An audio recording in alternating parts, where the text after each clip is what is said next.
أعوذ بالله من الشيطان الرجيم بسم الله الرحمن الرحيم وإذا أنعمنا على الإنسان أعرض ونأى بجانبه وإذا مسه الشر كان يئوسا قل كل يعمل على شاكلته فربكم أعلم بمن هو أهدى سبيلا ويسألونك عن الروح قل الروح من أمر ربي وما أوتيتم من العلم إلا قليلا صدق الله العظيم. سورہ بنی اسرائیل کی 3 آیتوں کی تلاوت کی گئی ہے. ان آیتوں کا ترجمہ یہ ہے: اور جب ہم انسان پر انعام کرتے ہیں تو وہ اعراض کرتا ہے اور پیٹھ پھیر لیتا ہے، اور جب اس کو تکلیف پہنچتی ہے تو وہ نا امید ہو جاتا ہے. کہہ دیجئے کہ ہر ایک اپنے طریقے پر عمل کر رہا ہے. اب تمہارا رب ہی بہتر جانتا ہے کہ کون زیادہ ٹھیک راستے پر ہے. اور وہ آپ سے روح کے متعلق سوال کرتے ہیں. کہہ دیجئے کہ روح میرے رب کے حکم سے ہے اور تم کو تو بہت تھوڑا علم دیا گیا ہے. ان آیتوں سے پہلے جو آیتیں پڑھی گئی تھی اس میں یہ بات بتائی گئی تھی کہ مشرکین مکہ ایمان نہیں لا رہے تھے اور حضور صلی اللہ علیہ وسلم سے طرح طرح کی نشانیاں مانگ رہے تھے. آج جو آیتیں پڑھی گئی اس میں پہلی 2 آیتوں میں ان کے ایمان نہ لانے کی وجہ بیان کی گئی. پہلے بتایا تھا کہ وہ ایمان نہیں لائے، اور آج کی آیتوں میں کیوں نہیں لائے وہ بتایا جا رہا ہے. یہ جو آیت ہے وَإِذَا أَنْعَمْنَا عَلَى الْإِنسَانِ أَعْرَضَ وَنَأَى بِجَانِبِهِ، اس آیت میں اللہ رب العزت نے مشرکین یا کافرین یا غیر مومن جو مومن نہیں ہیں ان کی فطرت بیان کی، ان کی عادت بیان کی کہ وہ کافرین اور مشرکین ایسے ہیں کہ جب ہم ان کو نعمتوں سے نوازتے ہیں تو وہ ہم سے پہلو تہی کرتے ہیں، یعنی ہمیں بھول جاتے ہیں، اللہ کو بھول جاتے ہیں، اوپر والے کو بھول جاتے ہیں. وَإِذَا مَسَّهُ الشَّرُّ كَانَ يَئُوسًا، اور جب ان کو کوئی تکلیف پہنچتی ہے بیماری کی لائن سے یا روزی روٹی کی لائن سے، جان مال کے نقصان کی لائن سے، تو وہ مایوس ہو کر بیٹھ جاتے ہیں.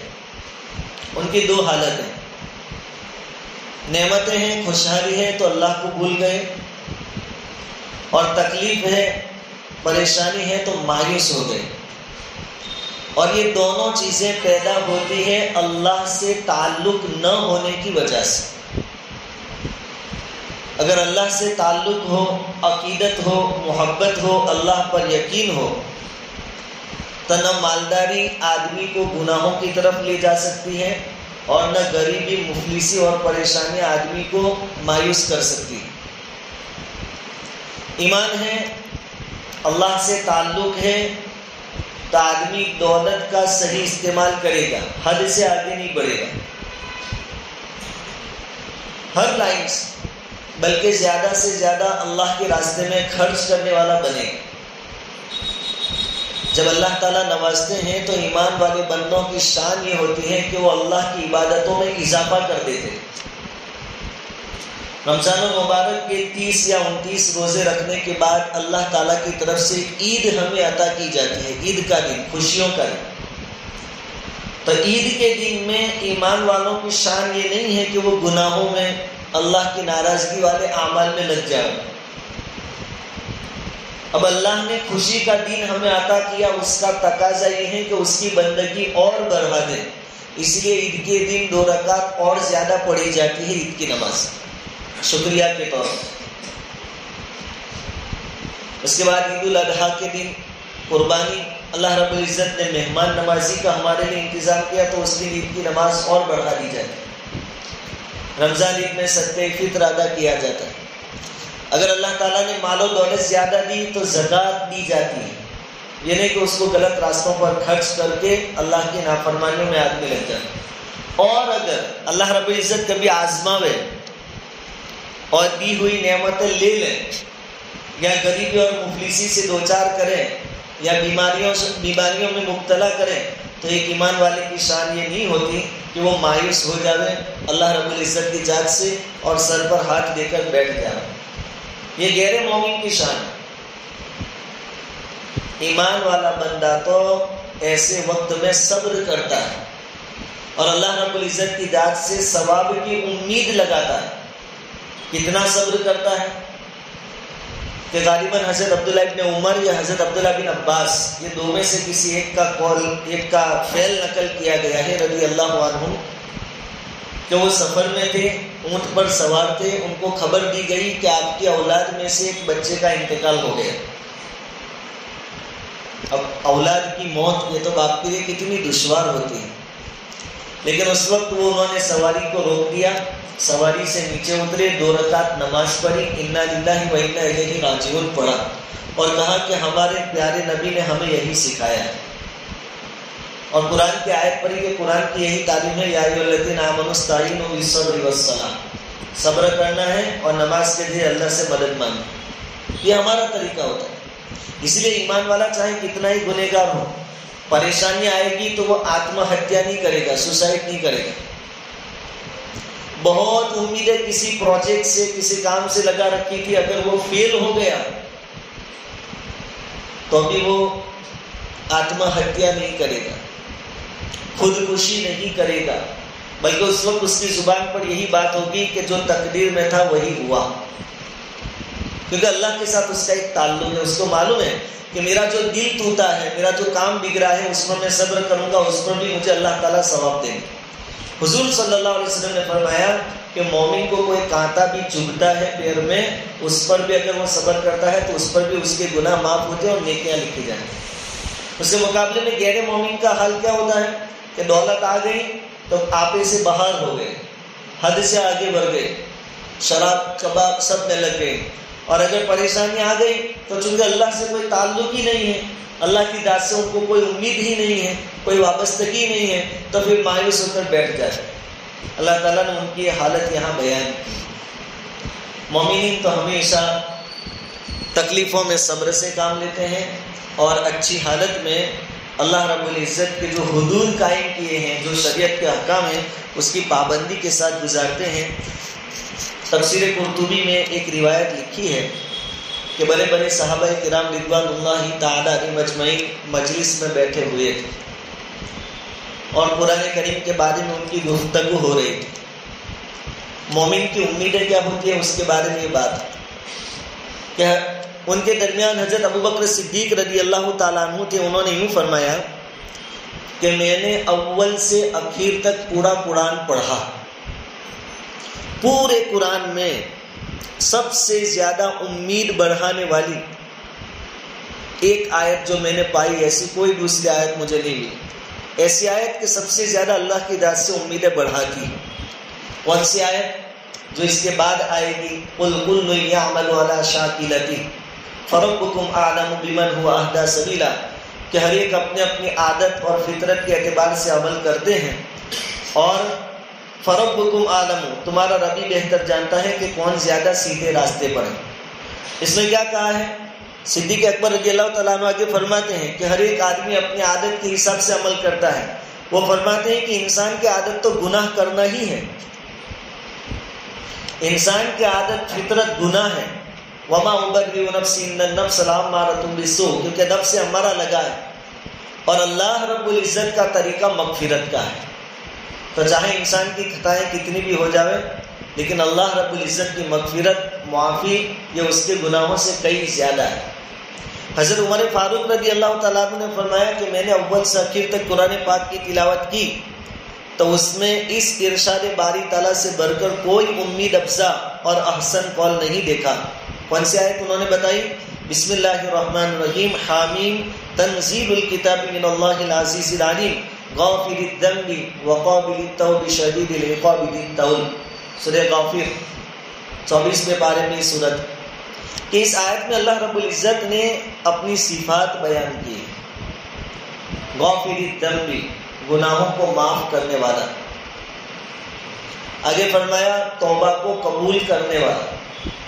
حضرت عمر فاروق رضی اللہ تعالیٰ عنہ بیان فرماتے ہیں کہ شدید العقاب بھی اللہ رب العزت نے اس آیت میں فرمایا کہ سخت عذاب والا، سخت پکڑ کرنے والا.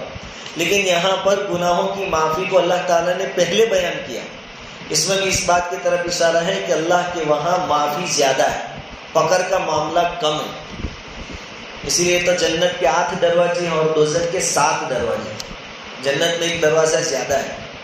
یہ بھی اس بات کی طرف اشارہ ہے کہ اللہ رب العزت کے وہاں معافی کا سلسلہ زیادہ ہے. حضرت عثمان غنی رضی اللہ تعالیٰ عنہ بھی تشریف فرما تھے. انہوں نے کہا کہ میں نے بھی پورے قرآن کو پڑھا، سب سے زیادہ ہمت بڑھانے والی آیت یہ ہے نبی عبادی انی انا الغفور الرحیم، کہ میرے بندوں کو بتا دو. اللہ تعالیٰ فرماتے ہیں کہ میں بہت زیادہ معاف کرنے والا ہوں. یعنی اللہ تعالیٰ اپنے سے امید ہمیں دلا رہے ہیں کہ مجھ سے مایوس مت ہونا، میں معاف کرنے والا ہوں. حضرت علی رضی اللہ تعالیٰ عنہ بھی بیٹھے تھے. انہوں نے فرمایا کہ میں نے بھی پورے قرآن کو پڑھا، اس میں سب سے زیادہ ہمت بڑھانے والی آیت یہ ہے قل یا عبادی الذین اسرفوا علی انفسہم لا تقنطوا من رحمت اللہ ان اللہ یغفر الذنوب جمیعا. کہ اللہ تعالیٰ اس آیت میں فرماتے ہیں کہ میرے ان بندوں سے کہہ دو جو گناہ کر چکے، گناہ کے ذریعے اپنے اوپر ظلم کیا انہوں نے، لا تقنطوا من رحمت اللہ، کہ اللہ کی رحمت سے نا امید مت ہونا. ان اللہ یغفر الذنوب جمیعا، اللہ تعالیٰ تمام گناہوں کو معاف کر دے شرک کے علاوہ. وہ غفور الرحیم. تو ایمان والوں کی امیدیں ہیں اللہ رب العزت کے ساتھ، اس لیے کوئی ایسا قدم وہ نہیں اٹھاتے حالات پر، جبکہ غیر مومن کا اللہ کے ساتھ کوئی تعلق ایسا نہیں ہوتا ہے. اس لیے مصیبتوں میں وہ خودکشی کر لیتے ہیں، ٹرین کے آگے کود جاتے ہیں یا کوئی اور طریقے اختیار کرتے ہیں. یہ چیزیں ہمارے اندر بہت کم ہوتی ہیں. آگے اللہ تعالیٰ فرماتے ہیں قل کل یعمل علی شاکلتہ، کہہ دیجئے کہ ہر ایک اپنے طریقے پر عمل کر رہا ہے. جس کے پاس عقلیں صحیح ہیں وہ اللہ کو مان کر اچھے اعمال کر رہے ہیں، اور جن کی عقلیں خراب ہیں، جن کا ذہن خراب ہے، جن کی سوچ خراب ہے، وہ اپنے حساب سے برے اعمال کر رہے ہیں. فربکم اعلم بمن هو اهدی سبیلا، آپ کا رب خوب جانتا ہے کہ کون سیدھے راستے پر ہے. اللہ کے فضل و کرم سے اللہ نے ہمیں ایمان کی دولت دی ہے، اس پر اللہ کا شکر ادا کرنا چاہیے. آگے اللہ رب العزت فرماتے ہیں وَيَسْأَلُونَكَ عَنِ الرُّوحِ، یہ لوگ آپ سے روح کے بارے میں پوچھتے ہیں. قُلِ الرُّوحُ مِنْ أَمْرِ رَبِّي وَمَا أُوتِيتُم مِنَ الْعِلْمِ إِلَّا قَلِيلًا، آپ کہہ دیجئے کہ روح میرے رب کے حکم سے ہیں اور تم کو تو بہت تھوڑا سا علم دیا گیا. دراصل مشرکین مکہ اس تردد میں تھے کہ حضور کو وہ لوگ امین سمجھتے تھے، سچا سمجھتے تھے، امانت دار سمجھتے تھے. صادق اور امین تو انہوں نے ہی آپ کو لقب دیا تھا، لیکن حضور نے نبوت کا دعویٰ کیا تو وہ لوگ تشویش میں مبتلا ہو گئے کہ یہ محمد ہے تو نیک آدمی، لیکن ہم نبوت کا دعویٰ کر رہے ہیں، اس کا مطلب یہ کہ شاید ان کو حکومت چاہیے. تب یہ نبی ہے کہ نہیں وہ جانچنا بھی ہے. تو مشرکین کے پاس تو کوئی آسمانی کتاب تھی نہیں، تو انہوں نے یہودیوں سے کانٹیکٹ کیا. یہود کے پاس چونکہ تورات تھی، انجیل ہے عیسائیوں کی، آسمانی کتاب ہے، تو یہود کے علماء کے پاس آسمانی کتابوں کا علم تھا. تو مشرکین مکہ نے باقاعدہ ایک جماعت مدینہ بھیجی یہودی علماء کے پاس، اور ان سے کہا کہ آپ کوئی ایسے سوالات ہمیں دیجئے جس کے ذریعے ہم محمد کو جانچ سکیں صلی اللہ علیہ وسلم کہ وہ نبی ہے کہ نہیں.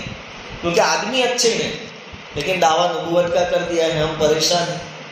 تو یہودیوں نے 3 سوال پوچھنے کے بارے میں کہا تھا کہ 3 سوال آپ حضور سے کیجیے، محمد سے کیجیے، اور یہ کہا تھا کہ اگر تینوں کے جواب بتا دے تو ابھی سمجھ جانا کہ وہ نبی نہیں ہے.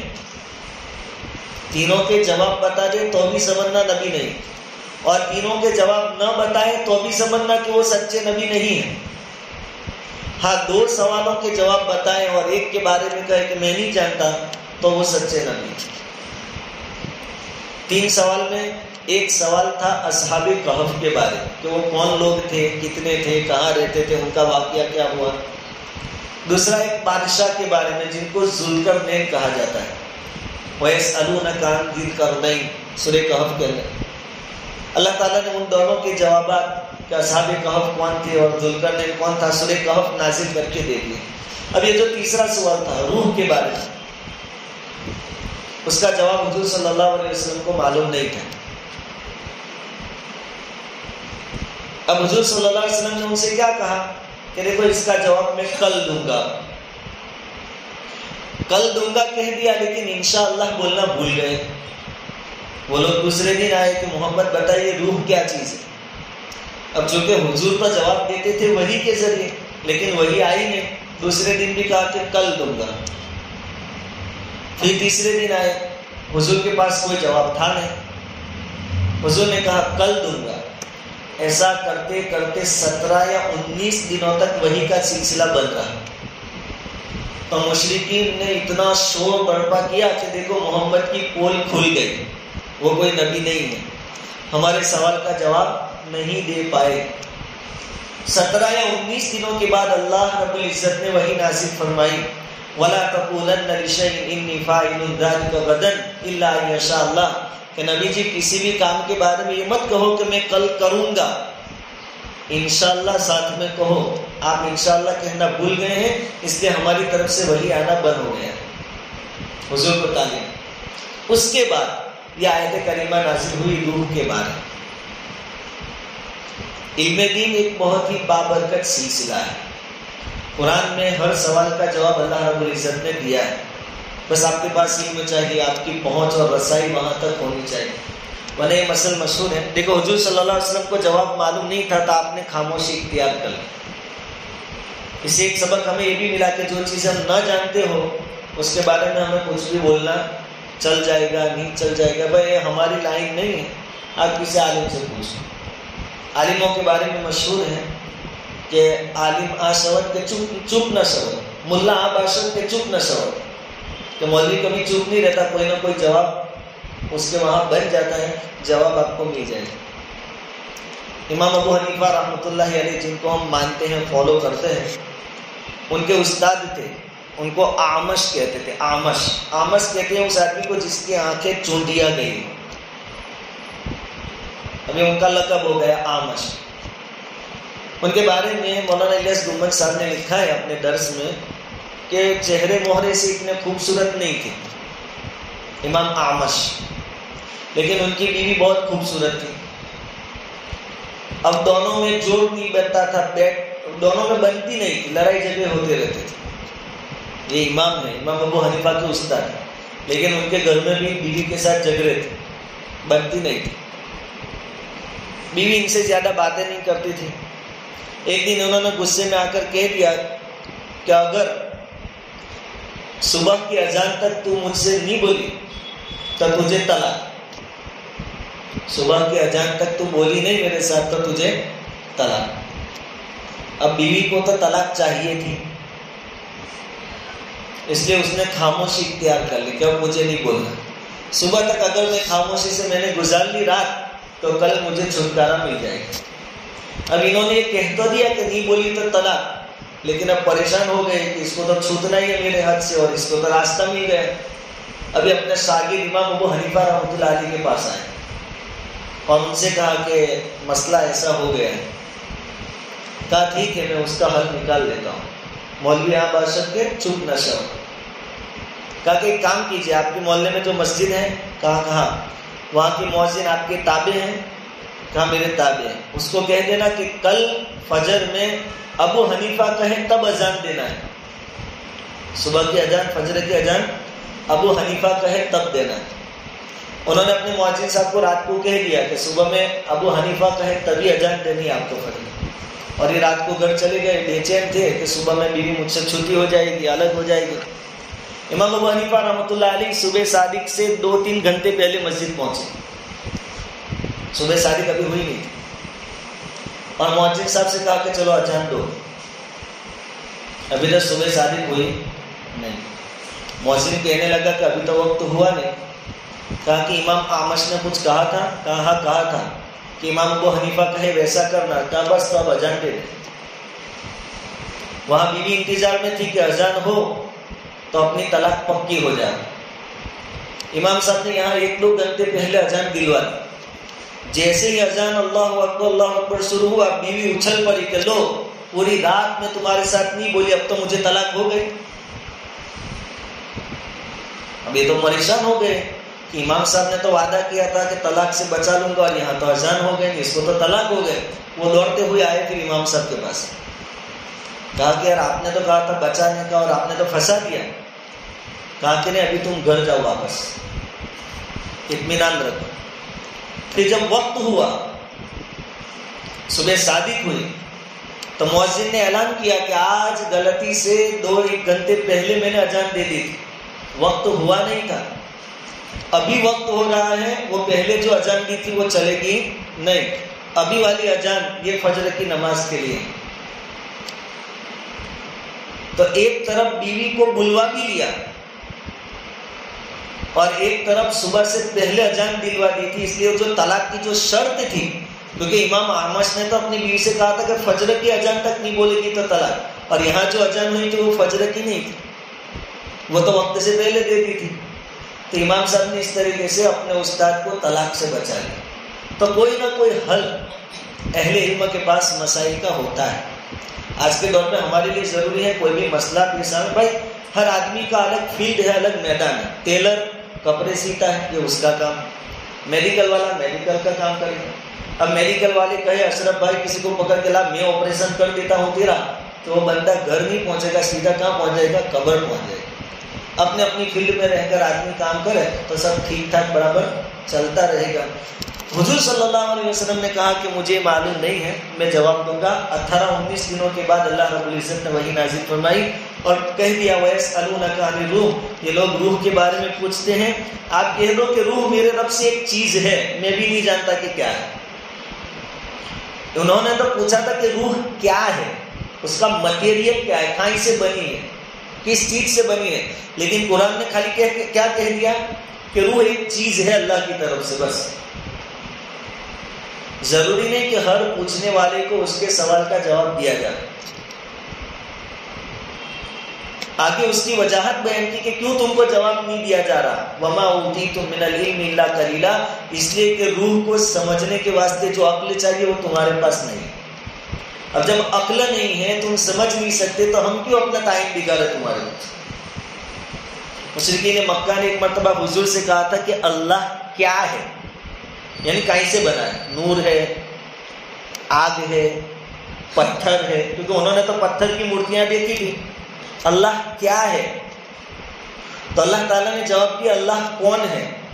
قل هو اللہ احد، نبی جی کہیے کہ اللہ ایک ہے. کیا ہے وہ جواب نہیں، کون ہے وہ جواب. اللہ الصمد، اللہ بے نیاز ہے. لم یلد ولم یولد، نہ اس نے کسی کو جنا نہ وہ کسی سے جنا گیا. ولم یکن لہ کفوا احد، اور اس کی برابری کا کوئی نہیں. لیکن اللہ کیا ہے، کون سی چیزوں سے بنا ہے، اس کا جواب نہیں دیا. تو پوچھنے والے کے ہر سوال کا جواب دینا ضروری نہیں ہے. وہی نہیں تو پھر وہی ہوگا کہ بھائی اصحاب کہف کے کتے کا رنگ کالا تھا کہ سفید تھا، وہی مسئلہ، بغیر ضرورت کا سوال جس کا کوئی فائدہ نہیں.